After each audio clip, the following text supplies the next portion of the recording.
आप सबको डॉक्टर रजनी रमन झा सह आचार्य संस्कृत विभाग राजकीय महारानी सुदर्शन कन्या महाविद्यालय बीकानेर का नमस्कार स्वीकार हो। कल हमने तिङन्त्र प्रकरण में भवती का रूप प्रारंभ किया था। मैंने आपको पीडीएफ फाइल में वो पूरा बनाकर भेजा था, तो निश्चय ही आपने उसको देखा होगा। तो उसका कागज जो है वह आप सामने रख लीजिए तो अधिक समझ में आएगा। यह सबसे पहले हमने क्या किया कि भू धातु से वर्तमान काल में लट लकार का योग किया। वर्तमान लट सूत्र से प्रक्रिया यह होती है कि जैसे भवती है तो भवती में मूल धातु कौन है? भू। तो भू लिया हमने, और भवती किसका रूप है? लट लकार का, तो लट लकार लिया हमने वर्तमान लट से। और भवती परस्मय पद है या आत्मनेय पद है? तो परस्मय पद है। परस्मय पद के रूप इस तरह से चलते हैं, भवती भवता भवंती, गच्छति गच्छता गच्छन्ति। और आत्मनेय पद के रूप चलते हैं एधते एधेते एधन्ते, यजते यजेते यजन्ते, इस तरह से। तो स्वाभाविक है कि आप जब भवती देख रही हैं तो भवती परस्मय पद में है, तो परस्मय पद के प्रत्यय ही आएंगे। भवती में भू धातु है, भू धातु मतलब भू क्रिया है, मूल रूप भू हो गया। अब भू से भवती बनना है तो परस्मय पद का ही प्रत्यय आएगा ना, क्योंकि भवती परस्मय पद में है, तो प्रत्यय भी परस्मय पद के ही आएंगे। तो आपने याद किया होगा परस्मय पद के प्रत्यय कितने हैं? 9। कौन कौन से? तो तिप तस झी सिप थस थ मिप वस मस। तो तिप है प्रथम पुरुष के एक वचन में, तस है प्रथम पुरुष के द्विवचन में, और झी है प्रथम पुरुष के बहुवचन में। आपको कल कागज मैंने दिया ही था परसों इस तरह का। तो भवती जो है वह परस्मय पद लट लकार, भू धातु लट लकार परस्मय पद प्रथम पुरुष का एक वचन है। ध्यान करिए, भवती भवतः भवंती भवसी भवथः भवथ भवामि भवावह भवामः। तो भवती किसका रूप है? प्रथम पुरुष का एक वचन।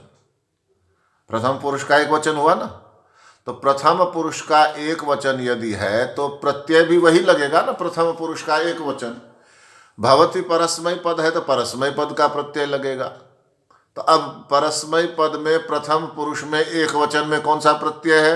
यदि आपने देखा होगा उसको तो तिप है इसमें, तिप, त छोटी की मात्रा हलंत प, तिप।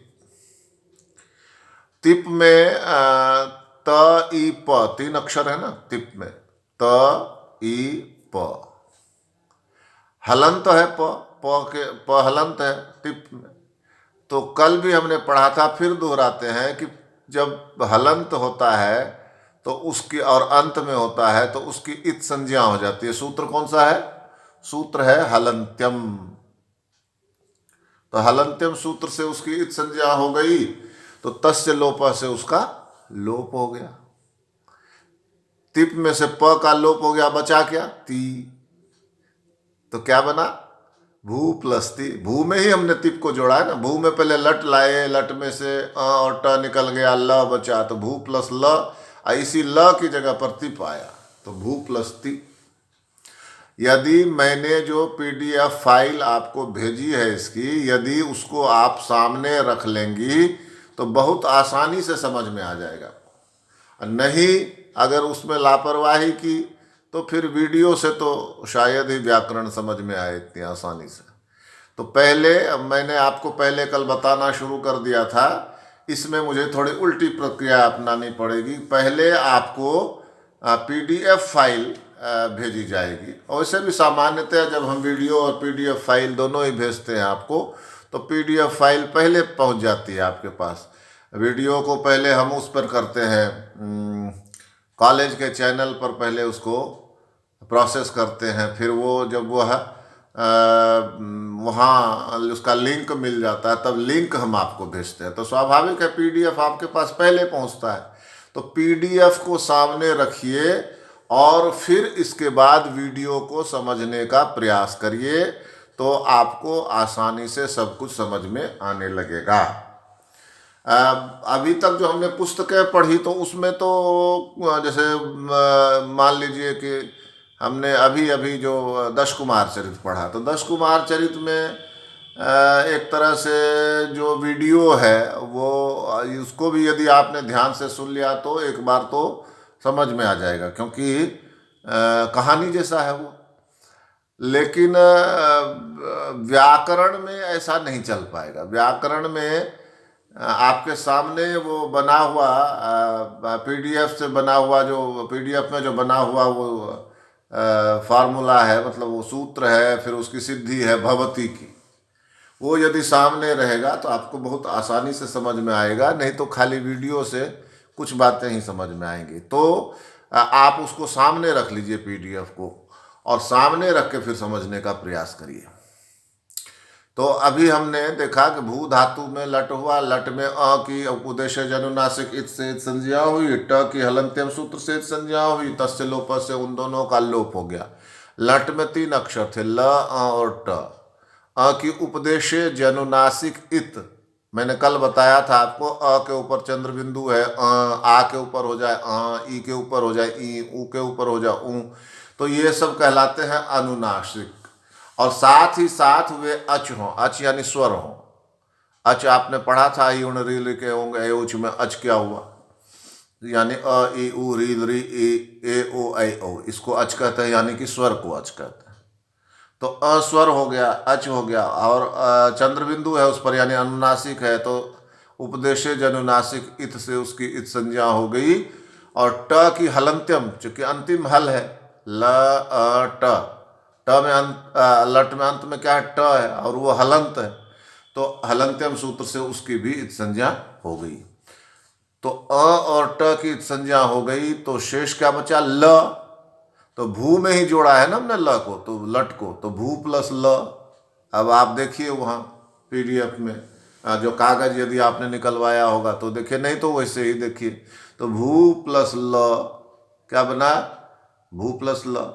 अब ये जो ल है, इसी की जगह पर तिप तस झी सिप थस थ मिप वसमस ता आताम झ था साथाम ध्वम इट वही महंगी, 18 के 18 प्रत्यय इसी ल के स्थान पर ही आते हैं। तो यहाँ पर क्या है, यहाँ पर है भवती, जो कि भू धातु के लट लकार में परस्मय पद के प्रथम पुरुष का एक वचन है। ध्यान करिए, भू धातु है, लट लकार है, तो भवती भवता भवंती, तो भवती क्या है, प्रथम पुरुष का एक वचन। तो भू धातु में जो ल जुड़ा है अभी, तो उस ल के स्थान पर कौन सा प्रत्यय आएगा, भवती क्या है, प्रथम पुरुष का एक वचन, तो प्रत्यय भी वही आएगा, तभी तो उस रूप की सिद्धि होगी। तो प्रत्यय आया प्रथम पुरुष का एक वचन, तो प्रथम पुरुष का एक वचन प्रत्यय कौन है, तिप। तिप में कितने अक्षर हैं, त ई और प, उसमें प क्या है, हलंत्य, हलंत है, प हलंत है ना अंत में, तो हलंत्यम सूत्र से प की संज्ञा हो जाती है, और प की संज्ञा जब हो जाती है तो तस्य लोप से उसका लोप हो जाता है, ती शेष बचता है। प का लोप हो गया तो क्या बचा, ती ही तो बचा। तो भू प्लस ती, ल के स्थान पर ती आ गया। यहां तक ठीक है।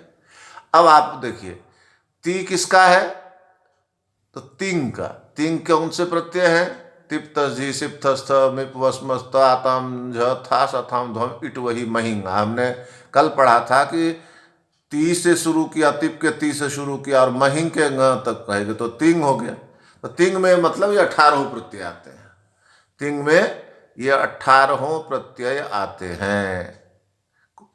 तो अब क्या आना है, मतलब तिंग जो है, तिप तिंग ही हुआ ना, तिप तिप में प की संज्ञा हो जाएगी, ती है, तो तिंग हुआ। तिप मतलब तिंग, 18 प्रत्यय तिंग कहलाता है, तो तिप भी तिंग हुआ।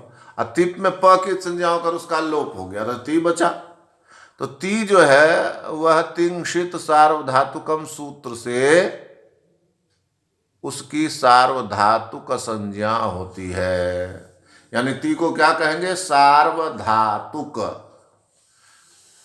ती को सार्वधातुक कहेंगे। जो भी तिंग है और शीत है, यानी शीत का आगे उदाहरण आएगा, अभी केवल हम इतना समझे, तिंग में जो 18 प्रत्यय है वे सब के सब सार्वधातुक कहलाते हैं। सार्वधातुक कहलाने से, नाम कहलाने से क्या फायदा होता है? तो नाम कहलाने से फायदा होता है कि बार बार अलग अलग प्रत्ययों को नहीं बताना पड़ता है कि भू के परे ती है तो शप आएगा, या भू के परे झी है तो शप आएगा। सीधा कहा कि सार्वधातुक है तो शप आएगा। तो सार्वधातुक संज्ञा कर दी। संज्ञा का अर्थ है उसका एक नाम रख दिया। तिप्तस जी सिप्थस तम इप वस्मस ता तम झथा साथम धम इट, वही महिम का एक नाम रख दिया, और वह नाम क्या रखा? सार्वधातुक। तो सार्वधातुक होने से क्या हुआ कि तिंग शीत सार्वधातुकम सूत्र से ती सार्वधातुक हो गया। तो सार्वधातुक परे होने पर, धातु से परे, अब देखो स्थिति क्या है? भू प्लस ती परे है, परे मतलब आगे है, और भू पहले है।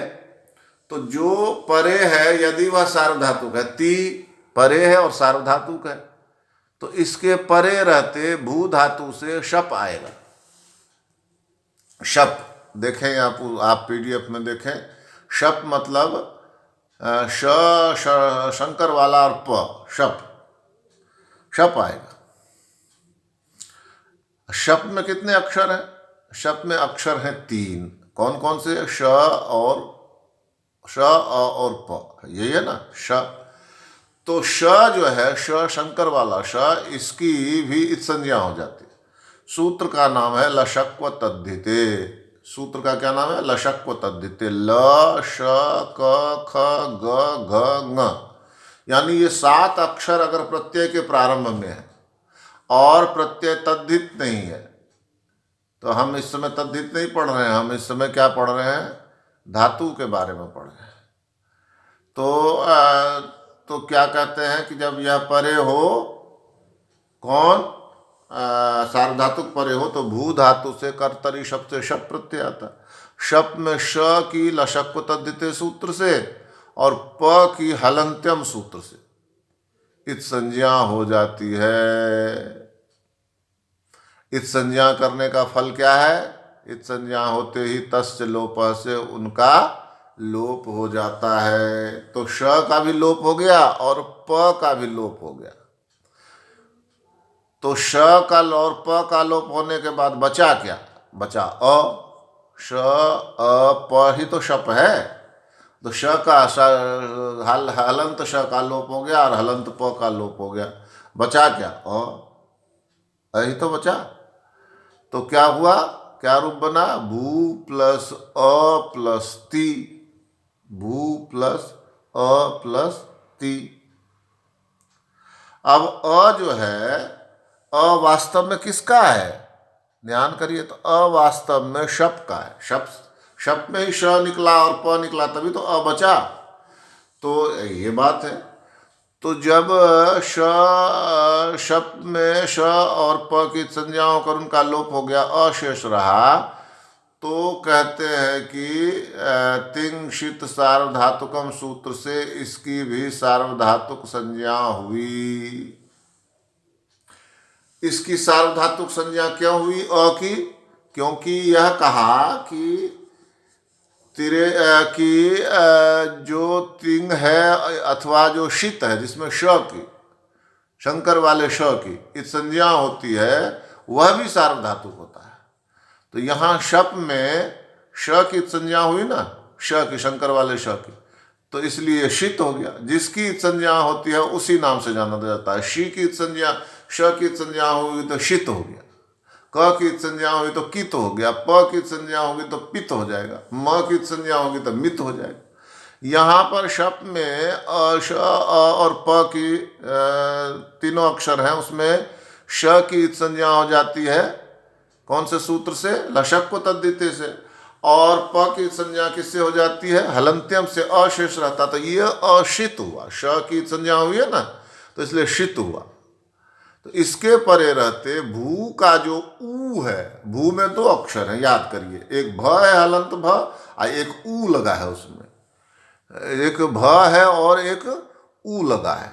तो यह जो ऊ है इसको सार्वधातुकार्ध धातु कयोः सूत्र से ओ हो जाएगा, भो। ऊ को क्या हो जाएगा, ओ। भो प्लस अ प्लस ती। अब आपने फर्स्ट ईयर में पढ़ा होगा जिसको एचो यवा यावा कहते हैं, उसमें ए की जगह पर अ, ओ की जगह पर अब और आई की जगह पर आय और औ की जगह पर आव आता है। तो यहाँ भो ओ है तो उसकी जगह अव आ जाएगा, तो भव बन जाएगा। एचो यवा यावा सूत्र से भ और हलंत व भव, अब प्लस अ प्लस ती। अब सबको मिला दो, भ और इस व में अ जाके मिल जाएगा, पूरा व बन जाएगा और ती भी है ही, तो भव प्लस अ प्लस ती बराबर भवती। इस तरह से भवती रूप की सिद्धि होती है। शेष हम आगे देखेंगे। अब आप फिर से इसको पीडीएफ में देखिए, आपको समझ में आएगा। धन्यवाद।